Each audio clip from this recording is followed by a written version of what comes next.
પૂર્વ કચ્છ વિસ્તારમાંથી 1.70 કરોડના મુદ્દામાલ સાથે ખનીજ ચોરી ઝડપાઈ.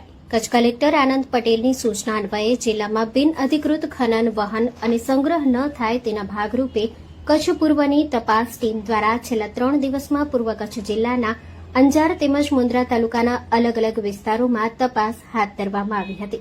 આ તપાસ દરમિયાન જુદા જુદા વિસ્તારોમાંથી બિન અધિકૃત રીતે બ્લેક ટ્રેપ અને સાદી રેતી ખનીજનું ખનન કરતા 4 કરોડનો माल અને लाखों गाड़ियों हाथ धराई है। जब हम गांव से होकर जा रहे थे तो गांव वालों ने फरियाद किया था कि गांव के सारे बच्चों की गाड़ियां चोरी होती जा रही है दिन ब दिन। फिर हम लोग अचानक एक दिन गांव में जाकर देखा तो 2 चोर को हमने रंगे हाथों पकड़ लिया है। माना कि अभी 2 चोर और भाग गए हैं, लेकिन हमने 2 चोरों को पकड़ लिया है रंगे हाथों चोरी करते हुए। आगे की जांच चालू है।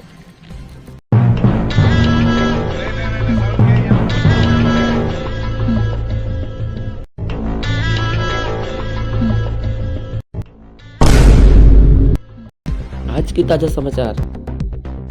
हाल ही में छोटा डॉन को भारी मात्रा में गाड़ियों की तस्करी करते हुए रंगे हाथों पकड़ लिया गया है और बाकी की तलाश जारी रहेगी।